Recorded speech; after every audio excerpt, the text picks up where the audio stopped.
like the weather, so appreciate everybody making it early. It's pretty nice seeing the church covered in snow and snow all around the parking lots. But anyway, we got some good stuff this morning for everybody at home watching the recording. Hi. Like I said, they asked me if I wanted to record my teaching session, and I said no, and here we are. So, what we're going to do over the course of the next 3 weeks is essentially, an introduction and overview. As usual, I got 10 pounds of stuff in a 5-pound sack. So, I'd like to leave some room each week so we can discuss and talk about your thoughts and things like that, because that's always really helpful. Not only for me, but your questions are good for other folks at home too.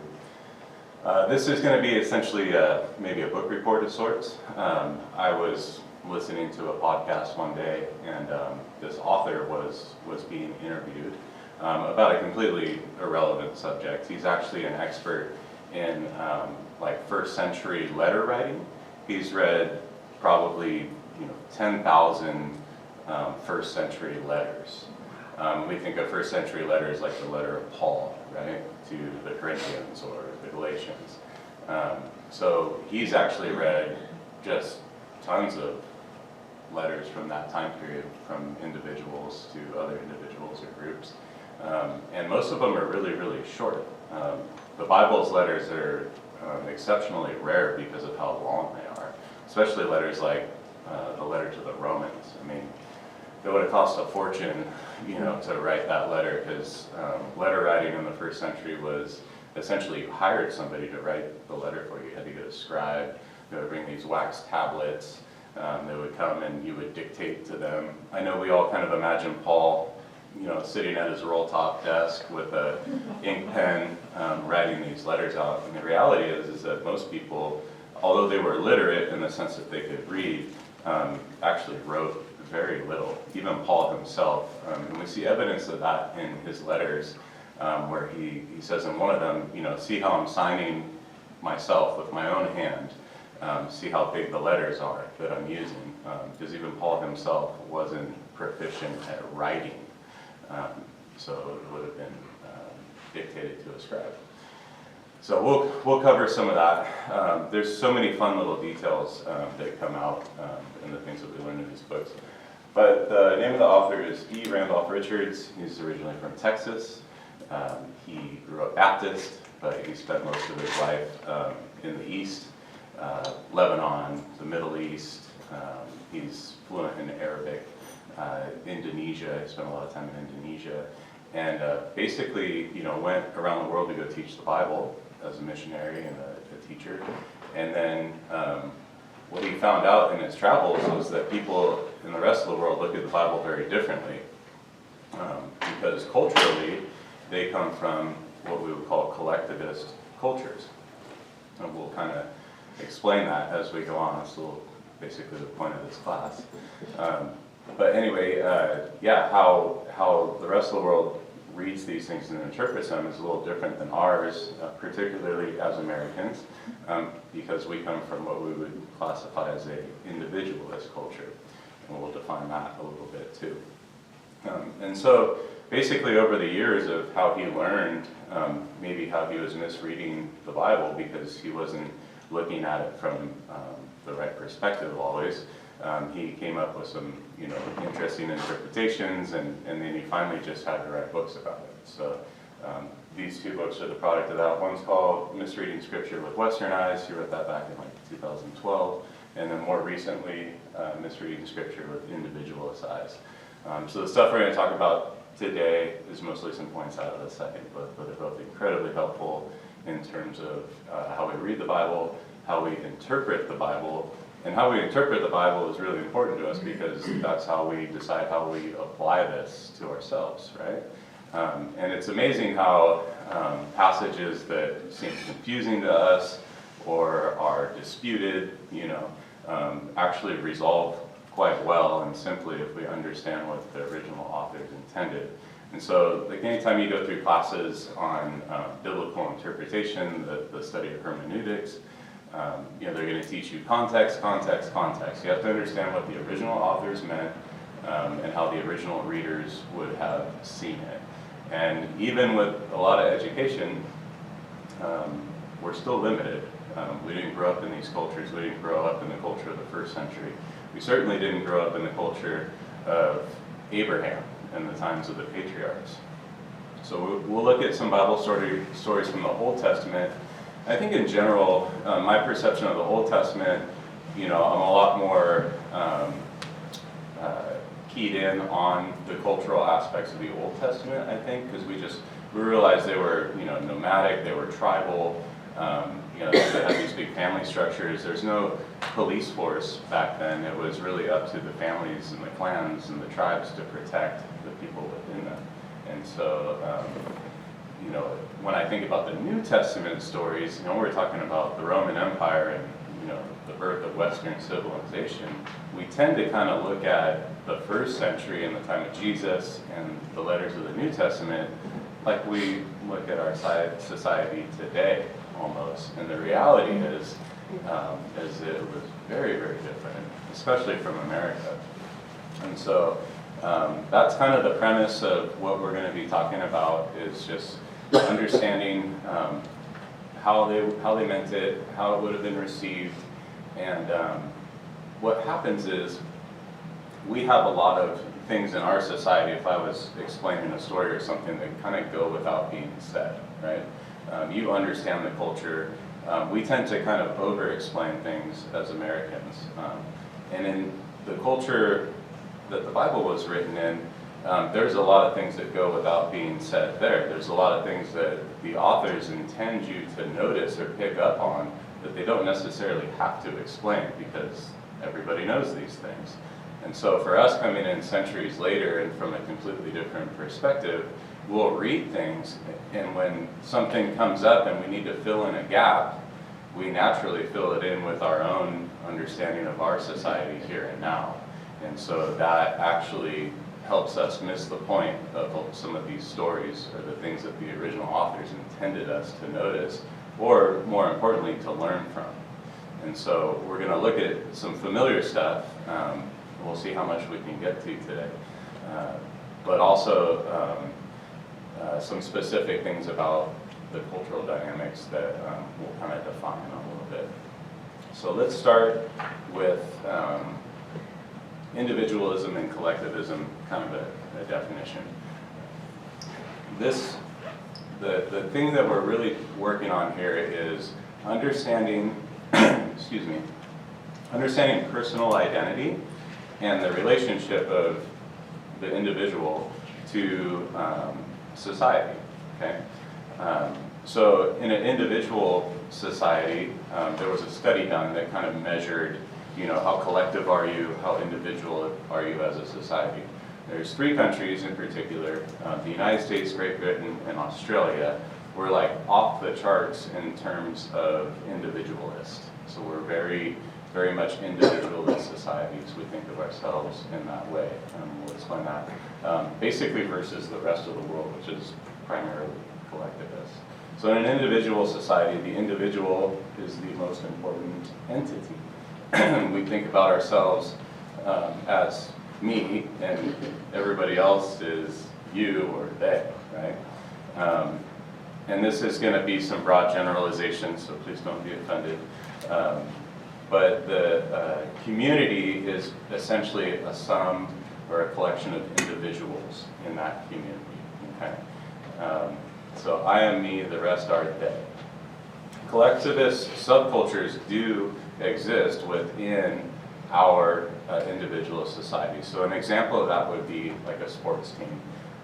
When we bring our sports teams together, we're trying to get a group of people together to accomplish a common goal. And so we have phrases like there's no I in team, right? But we're really obsessed with individual statistics, star players, most valuable players, and all these sorts of things. So even in a little collectivist subculture where the group is more important than the individuals still shine, right? The other thing that we look at would be like the military. The military, when you come in there, the reputation of the military, reputation of the group is more important than the reputation of the individual, right? And so even within our own military, when you think of some of the slogans for the Army over the years, when I was a kid, it was "Be all you can be." It kind of appealed to the individual, right? And one of the more recent ones is a little more, seems kind of odd, is an army of one, right? And so as they're, even in their recruitment methods, they're kind of appealing to the individual and our individualist society to come into the collective group, right? And if you've been in the military, and some of you have, you understand that your personal identity and preferences take a backseat to everything else within that group, right? But it's kind of this conflict of, well, I'm an individual, but I'm kind of losing a bit of my identity here. But in our culture, individual choice is one of those things that we hold really, really near and dear. It's to be protected at all costs. The idea of having an arranged marriage, right?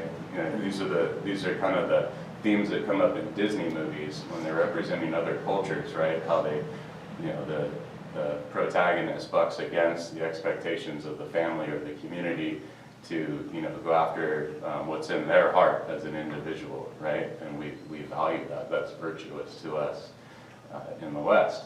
And so self-reliance is one of those virtues as Americans in particular that we're really proud of. We pull ourselves up from our own bootstraps, we provide for ourselves, we make something of ourselves. We don't go with the flow, we don't just follow the herd, and that's what makes us special. We think, growing up in the Wild West out here, right?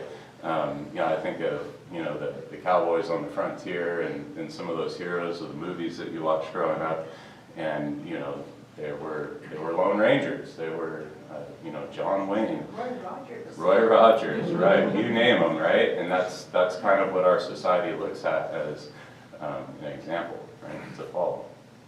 Okay, so in contrast to that, we'll look at the other 90% of the world and how they view themselves as individuals and how that relates to the group, the community that they live in.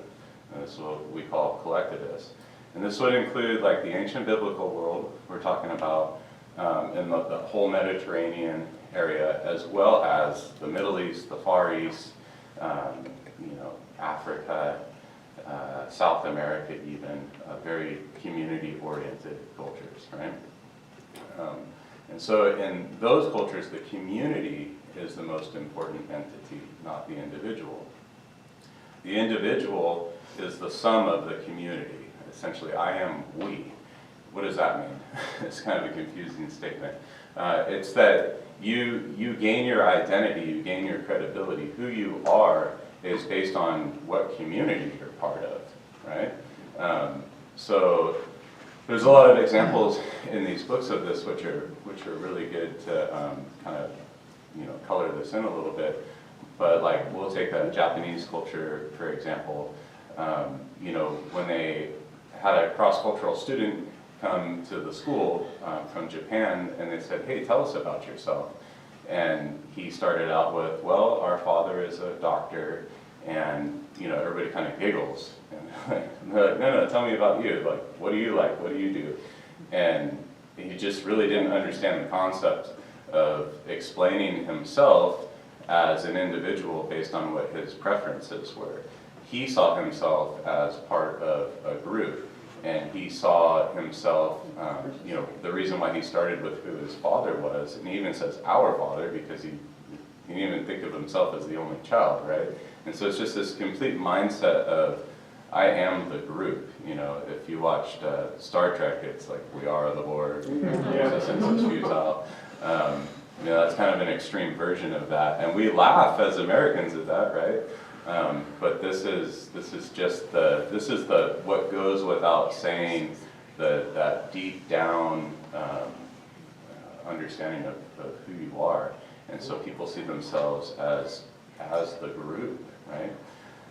And so within these types of communities, it's the community that defines the individual, right? Not the individual within the community. And so they tend to make decisions as a group. Their preferences are as a group. Why would you abandon a 20-something to decide who they're going to marry. This is the biggest decision of their life, and it's going to affect the rest of the entire community. Why wouldn't we tell them who to marry? Right? And these are things that we're like, whoa, I don't know about that. And then, above all else, they come from a perspective of trying to protect the harmony of the group. And the community, the harmony of the community is everybody's obligation within that community. They have a parable or a phrase in these types of communities, and it says the tallest blade of grass gets cut first.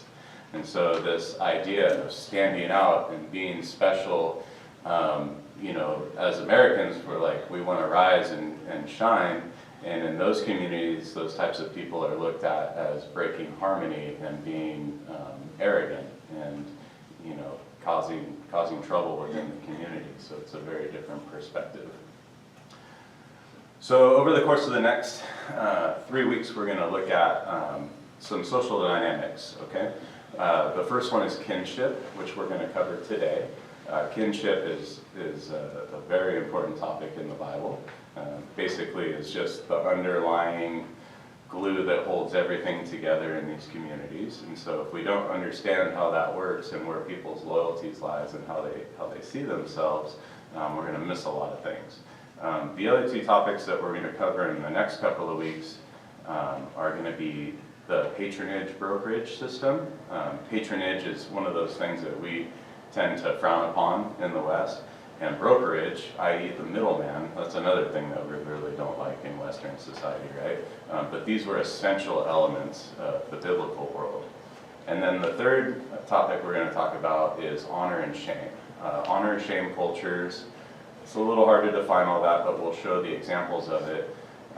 We think of the West as like it's completely inappropriate to shame somebody. We think of our modern phrases of body shaming and things like that. Why would you ever shame somebody? That's got to be the most unchristian thing ever. Yet, in the biblical world, shame was actually used as a tool. Jesus did it. It's actually the reason that the Pharisees turned on him and they wanted to kill him, and ultimately did. Paul does it, and we know he does because he says he does it. He tells the Corinthians, I said this to shame you, in a couple of passages.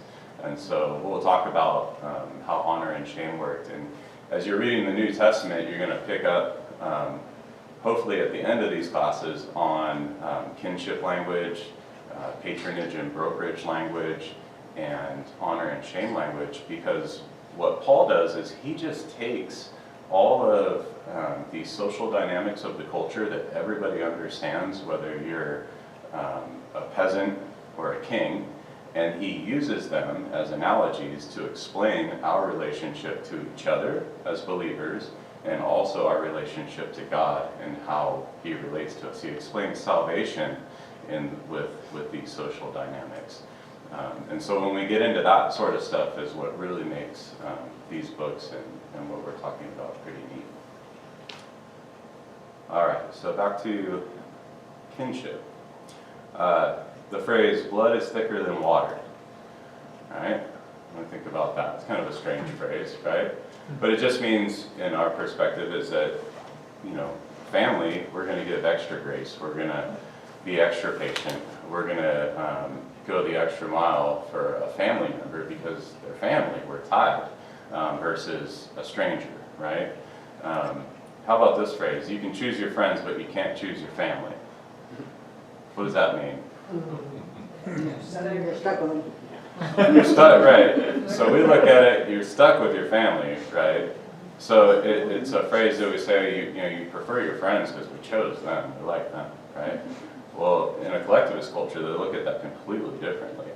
They would say that, yeah, this phrase means that family is more important because that's permanent, right? You chose your friends, they can come and go. See that? It's a different way of looking at that statement. How about the phrase ancient history? As an American, if you're talking about something that happened in the past and we say, that's history, what are we trying to say with a phrase like that? It's not relevant. Yeah, we're saying don't pay attention to it. It's not relevant, right? Don't pay attention. Let's say, like, let's take the issue of, antebellum slavery, right? Here, 100 or so years later, we say, hey, like, that's history, that doesn't apply, right?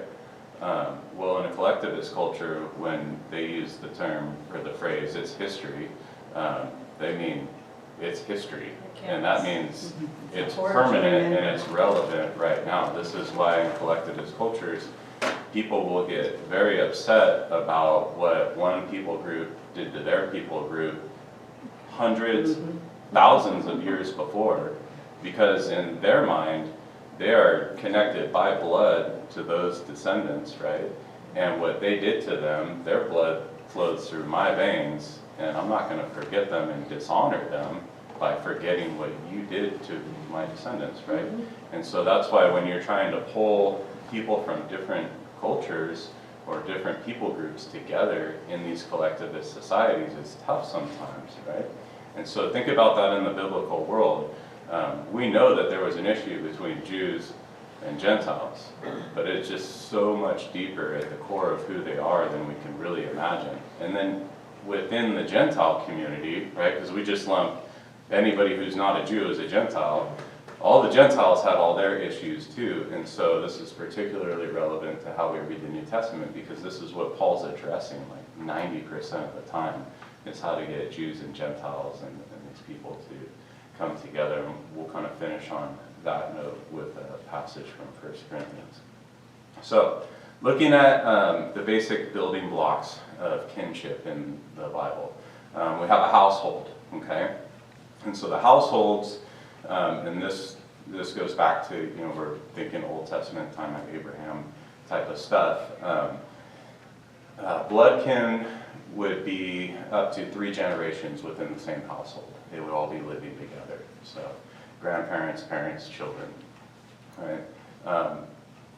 Abraham, it says when he left his father's household, right, and he branched off, and he went to the land that God was going to show him. It doesn't necessarily say how big his family was. You think, well, you got him, you got Sarah. They didn't have any children, obviously, but they didn't just, go by themselves to this land. And so Abraham had his possessions and his inheritance at that point. And in Genesis 14, there's a point where Abraham's household is going to go fight. And it says that the men of fighting age that were trained in fighting numbered 318 in Abraham's household, right? So that doesn't count any of the women and children and people that can't fight. And so you see that Abraham, what was considered his household, was quite large. So this would have been not only his blood relatives, but it includes all the servants and their children and everybody that's part of this group. And the household is actually the smallest family unit in the ancient world. So when we talk about households, and we'll see, examples in the New Testament. Let's say, Lydia in Philippi. It talks about how the church met at her house and her household. Or Cornelius, the Gentile in Caesarea, where Peter goes and preaches the gospel, and his whole household is saved. We're not talking about 5 or 6, or my household is pretty big. We got 8 people, right? 6 kids. No, we're actually talking about anywhere from 30 upwards of sometimes hundreds of people that are included in the household. So that's a big difference. The next bump up from a household is a clan. So when households got too big and they had to break apart, they formed what we would call clans. And so the heads of the households were considered the elders of the clan. So the elders, these heads of household, banded together in geographical areas, and they had territory. This is why Bethlehem is referred to as a clan of Judah, right? In Micah, Bethlehem, Ephratah, the smallest of the clans of Judah, right? It's used interchangeably, and so you can see how being part of a household, being part of a clan, is really important, because that determined your your rights and your well-being and your access to land and resources. Being part of a family was absolutely necessary in the ancient culture. Next up from the clan is the tribe. And so this goes even further back to a single common ancestor. And so we think of the tribes of Israel, right? Sometimes we think, you know, all right, there's the nation of Israel, and we see them under Moses and Joshua, King David, King Solomon, where the entire nation is united for these brief periods. But they have these 12 tribes within the nation, and it's actually more common throughout Israel's history for them to be kind of divided tribally than united as one nation. An example would be like after Solomon died, his son Rehoboam takes the throne, and the people come to him and they say, hey, you know, your father was actually pretty oppressive, and, you know, can you change some of the laws and these sorts of things? Well, he rejects the wise counsel of the elders, he takes the counsel of his friends, and he takes a hard line. And so the 11 tribes, they say, Israel, to your tents, you know, son of David, son of Jesse, you have no part in us, you know, take care of yourself. That's very tribal language, right?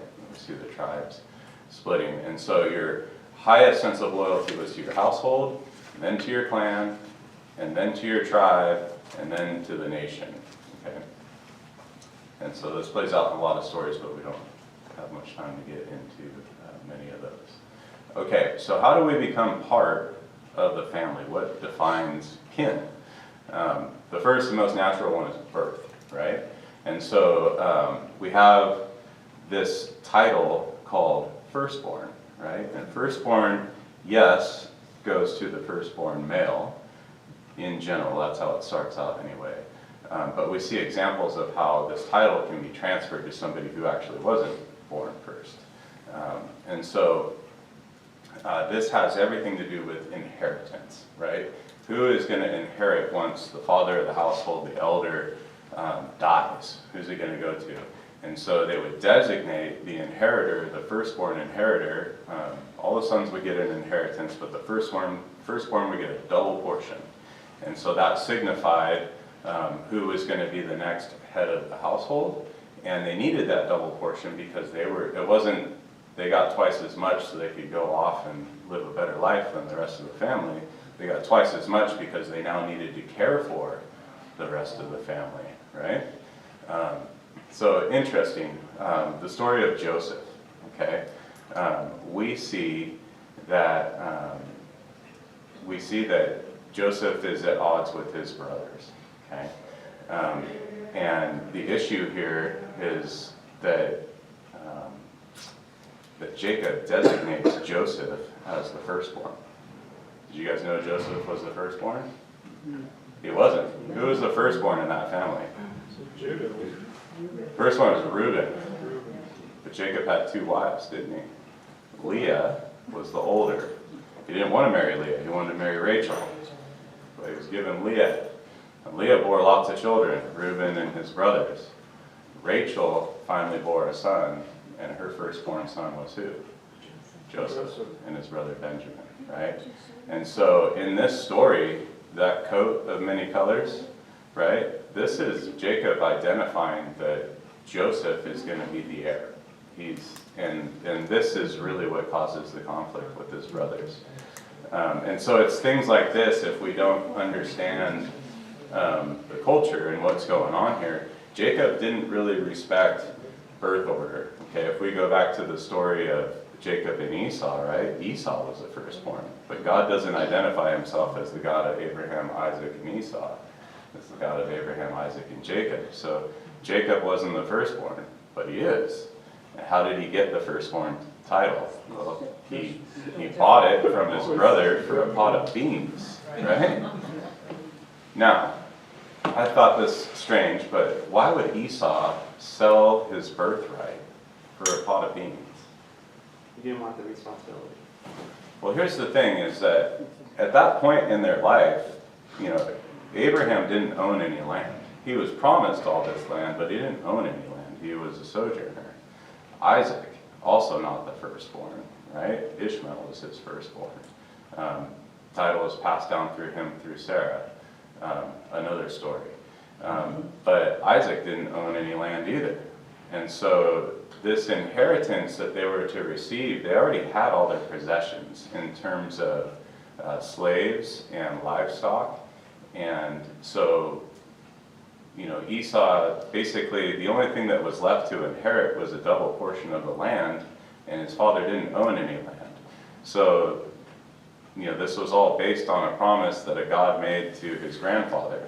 And so it's actually, what the writer wants you to see is that the inheritance is kind of a joke between brothers, to the point where Esau is willing to sell it because he's hungry to his brother Jacob.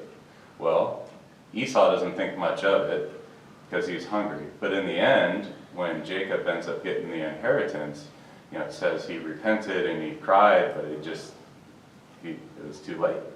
And God honored the sale. That's what happened. And so now Jacob is the firstborn. Jesus is referred to as the firstborn, right?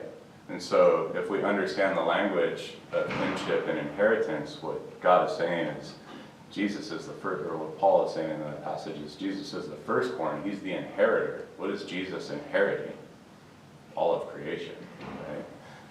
So then it goes to the big picture here. So this is what we're talking about in terms of firstborn. The next thing is adoption. You're going to see that all these things relate. It always comes back to the inheritance and the community. Okay? Adoption is the next topic.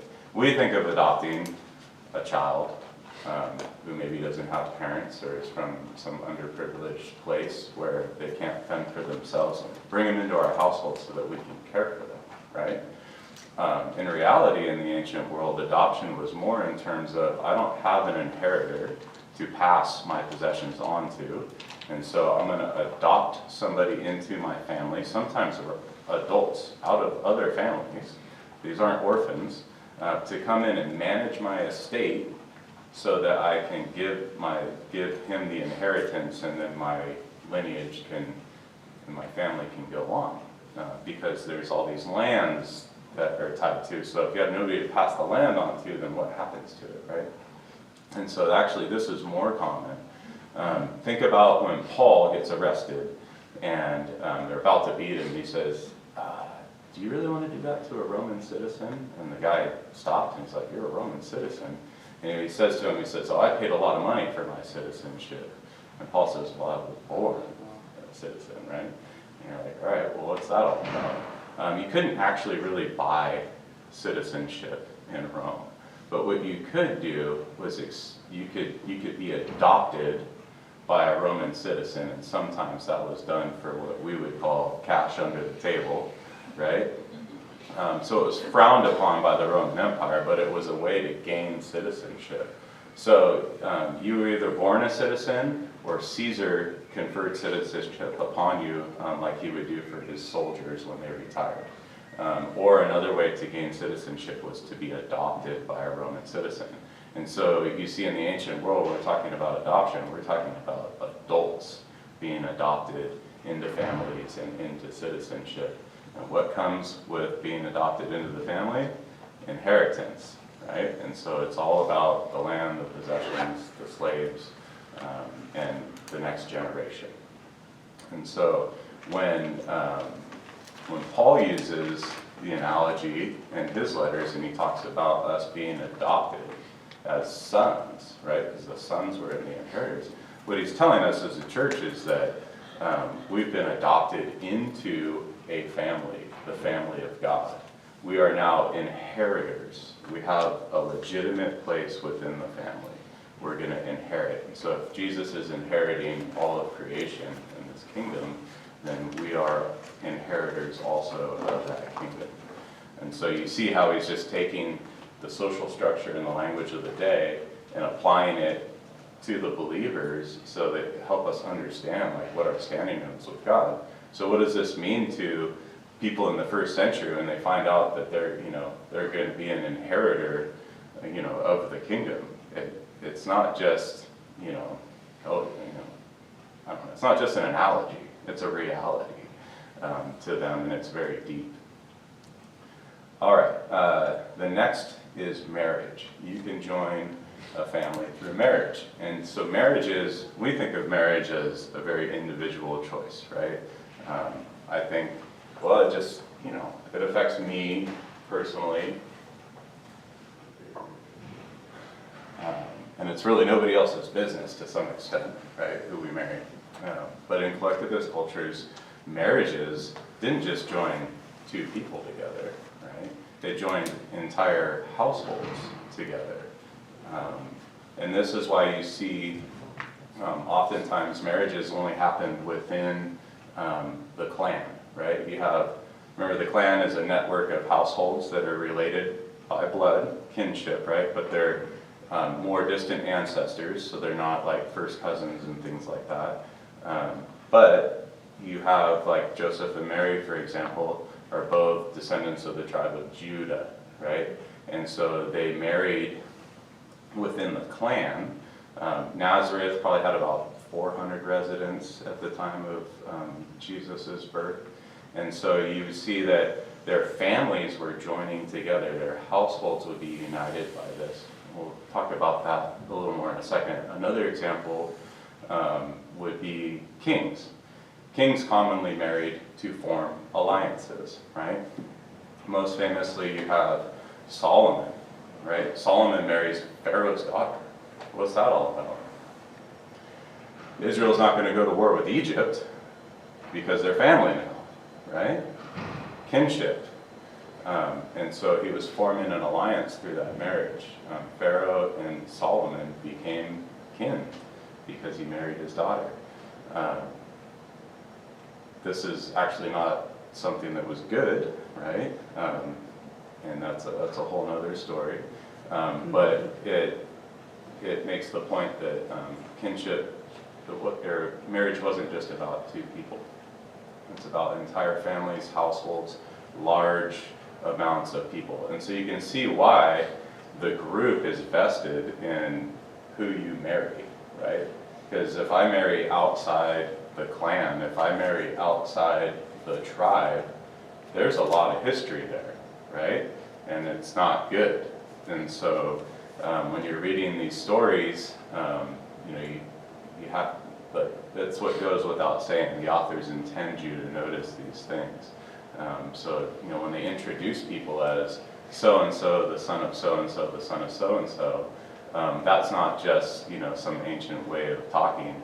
That was their identity, and they expected you to understand how that individual aligned based on their community with the other individuals in the story.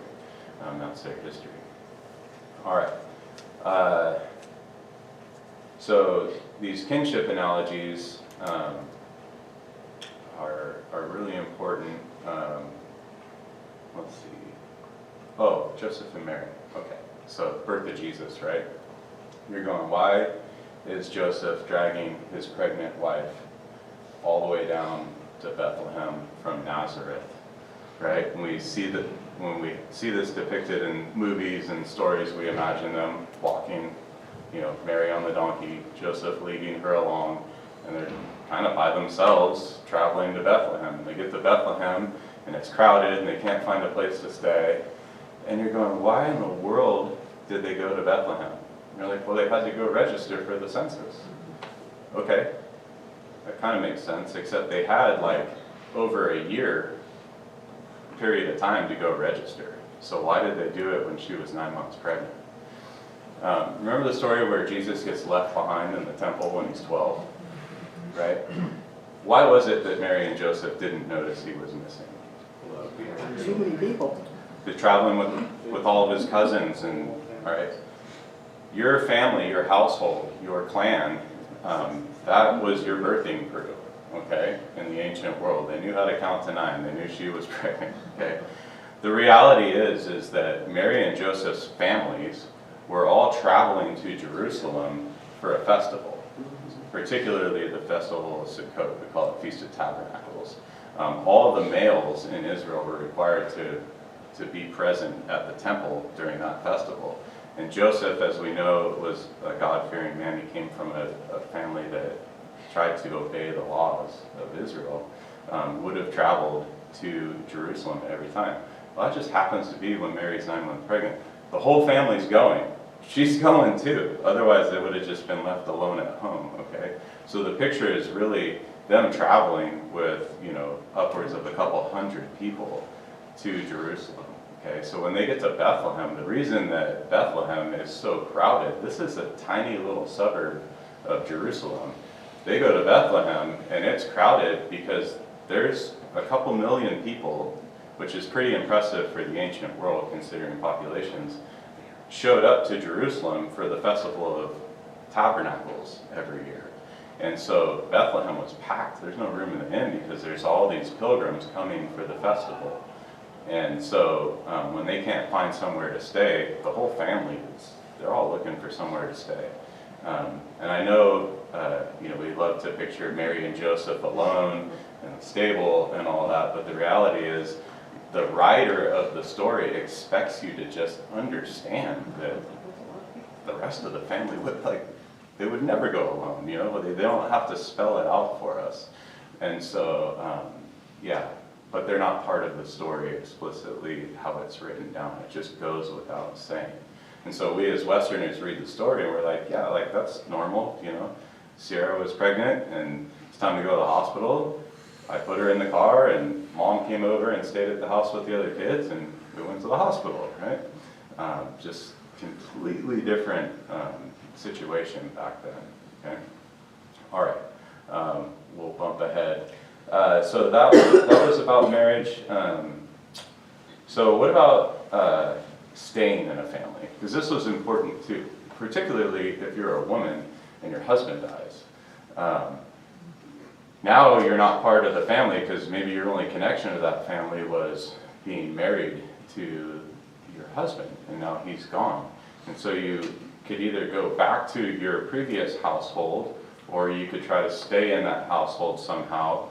But how did that work in the ancient world?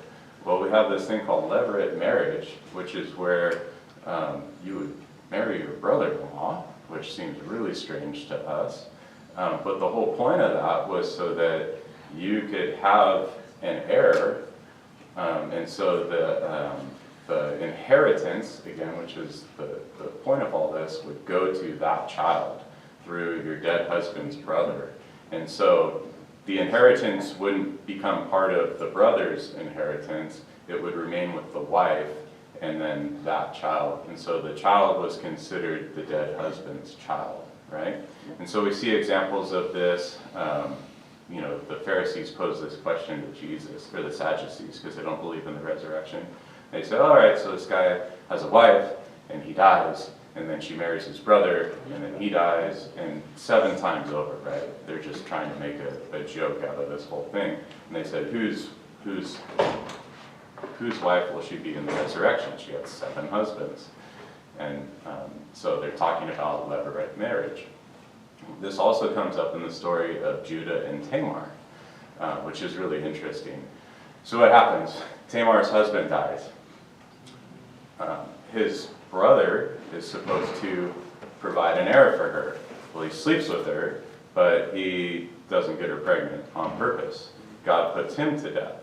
And so Tamar is shamed as being barren, and both the men that she's slept with have died. And so she's kind of looked at like this cursed thing.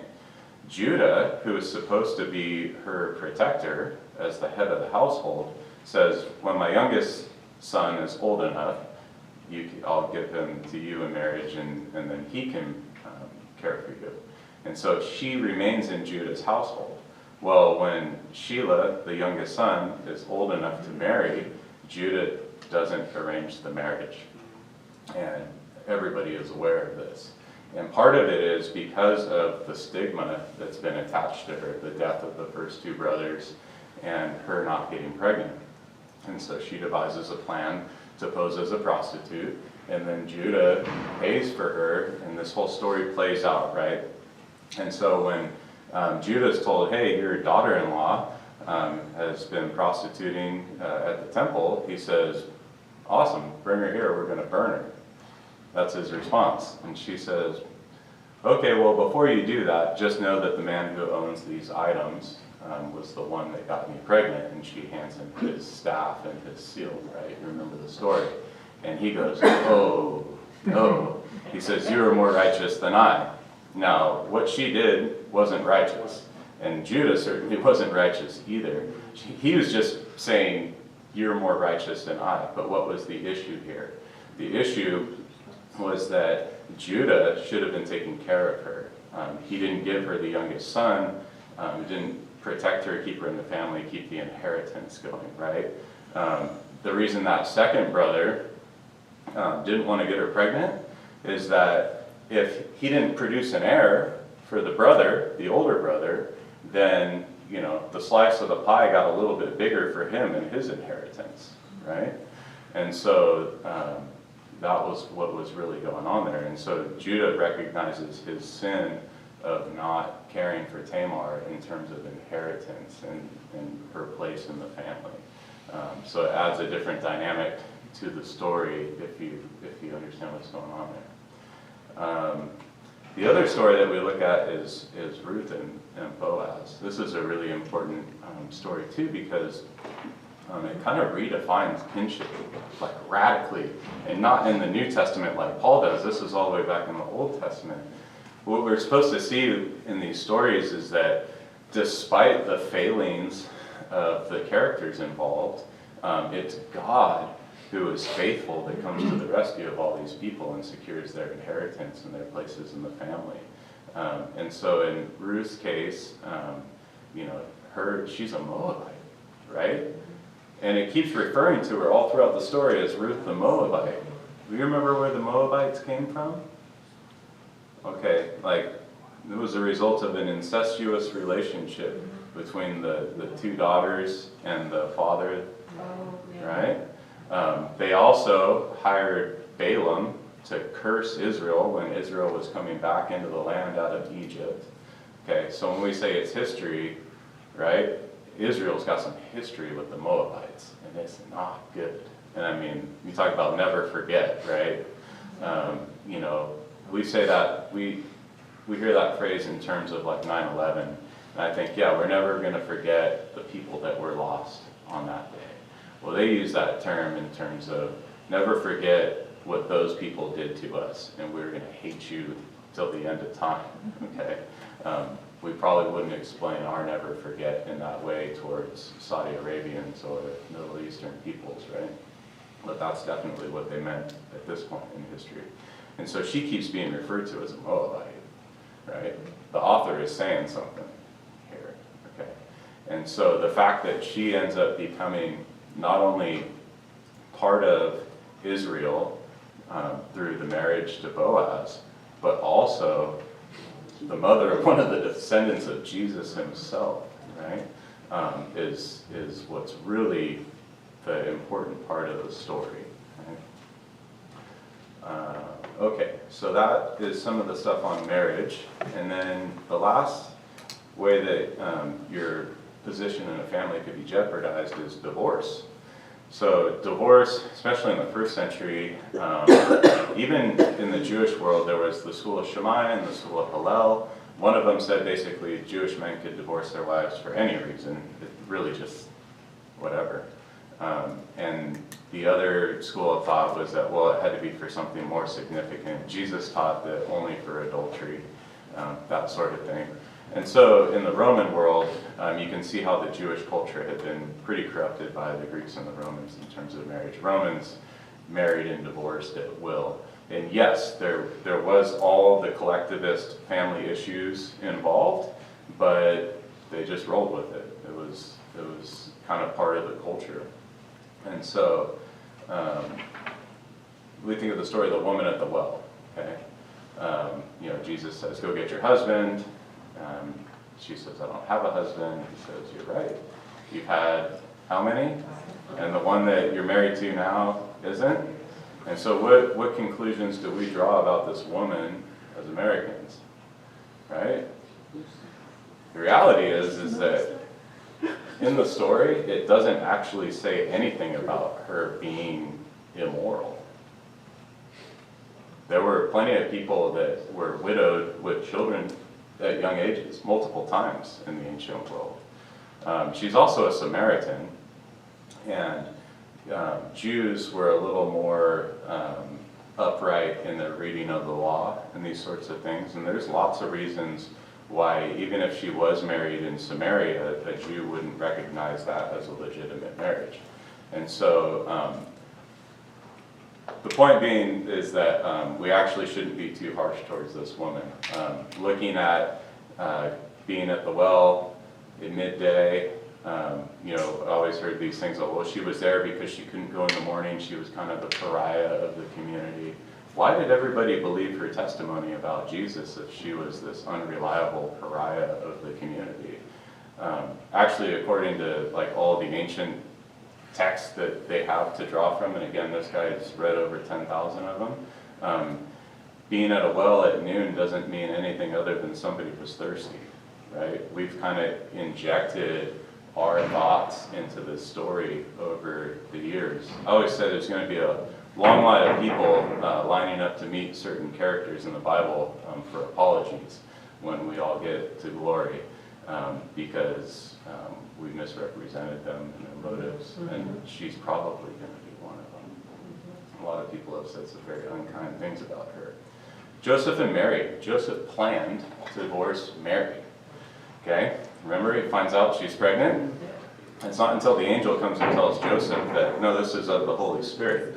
Joseph was going to divorce her quietly, and we'll get into honor and shame, but divorces could be public, especially in terms of something that was because of adultery. All right? They would shame the individual guilty of sin.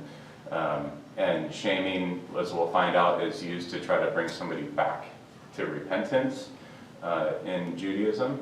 But in this case, Joseph was going to divorce her. The angel comes and tells her, no. All right, so everybody in this little town, because this town isn't a group of little 5- and 6-person families, okay? This town is one big family, if you can think of it more like that, okay? And so everybody in Nazareth knows Joseph and Mary's business, okay? Everybody knows. Everybody knows she got pregnant before they were married. This isn't some little secret that they kept. And so when Joseph decides to marry her anyway, everybody thinks that she got pregnant by somebody else and that he just marries her anyway. This is scandalous, big time. To the point where, and it's not a secret, to the point where when Jesus is having a confrontation with the Pharisees at one point, they tell him, he's talking about his father in heaven, and he says, your father, the devil, and they say, we weren't born in iniquity. What do you think they're talking about? Everybody knows Jesus' story. They're taking a shot at him because they're saying he was born, they said, we weren't born out of wedlock like you, right? We know your little secret. And that's a big jab. Mary and Joseph lived under that, kind of scandalous understanding of their union. It wasn't really until the resurrection that Mary was vindicated. And we really understood who Jesus was and the story of the angel. The Gospels weren't written until years later after the resurrection, right? And so when the Gospel of Matthew, explains how she came to be pregnant, right? She had lived a lifetime of shame and scorn at that point. And so it's really important to recognize that dynamic of the story. All right, so let's wrap things up because we got a couple minutes left. So in terms of kinship, which is what we're talking about here, in the biblical world and in collectivist societies, this kinship, it defines who you are. It is your identity. If I was to meet somebody and I'd say, hey, I'm an honest person, right? And in the Eastern cultures, they would say, says who, right? And for us, it's kind of like, well, it's almost fighting words, to accuse me of being dishonest or something like that. But they're serious about it. Like, what family do you come from? Like, who's going to vouch for you? Do you come from a family or a community that's known for honesty, so I could validate your claim of being an honest person. It's really important to them. In our individualist society, who I am and what I say about myself is really, you can call another individual who can vouch for me on this. But yeah, it's just not really part of our culture in that way. You gotta take your word for it. So belonging to a family secured your well-being. We see that Paul's use of kinship language is somewhat understandable as it applies to Jews, right? We're talking about believers in the church. But it's absolutely scandalous for Paul to start talking about Gentiles in terms of kinship relationships. Calls everybody brothers and sisters. Refers to himself as a father and a mother to the Corinthians. Like if you look at 1 Thessalonians, he says brothers and sisters over and over in that letter. This isn't just some nice way of talking like, I had a kid on my rec league basketball team yesterday that, was getting a little frustrated. I'm like, come here son, sit down, let's talk. He's not my son, right? But we use those terms kind of loosely. Paul's using these terms of brotherhood and sisterhood with all the effect of what he actually means by kinship. Because as believers, we've been adopted, born again, into this family, this collective family, and we are to absolutely take seriously this idea of brotherhood, sisterhood, family, and treat each other accordingly. We don't act like a family in the church. Paul's point is we are a family and we need to act accordingly. There's a big difference there. And this is what the original readers would have immediately picked up on. And when we're talking about Gentiles and all the history there, we're supposed to just forget about that? No, but this is the new reality. You're brought into this inheritance. You've been brought into this family. You're all sons in terms of your inheritors, right? And so you start to see all the language of the kinship of this world being put into Paul's description of who we are. Are we individuals in the church? No, we're part of the collective, right?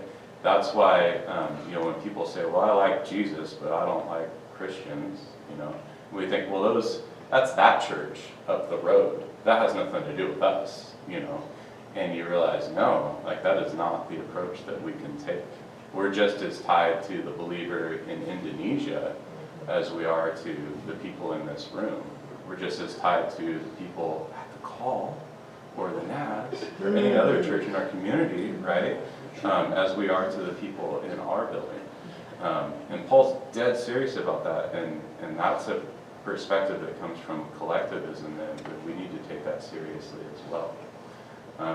And so just wrapping up, I'll make one last point. 1 Corinthians, Paul uses, in 1 Corinthians 10, Paul's talking to the Corinthians who are divided. They have their little groups. I follow Paul, I follow Apollos, right? They're Gentile. They're in sin. There's a lot of different things going on in that community. And he uses this example of Israel in the wilderness. Okay, and he talks about how they were in sin and how they were divided and disobedient in the wilderness and how God judged them, right? But he also carried them through. And so what does Israel, ancient Israel, have to do with this group of Gentiles in Corinth? Well, Paul is drawing the connection that you're now part of that family. This is your family history. Who you are, your identity is tied to these people. So learn from your family history, learn from your past.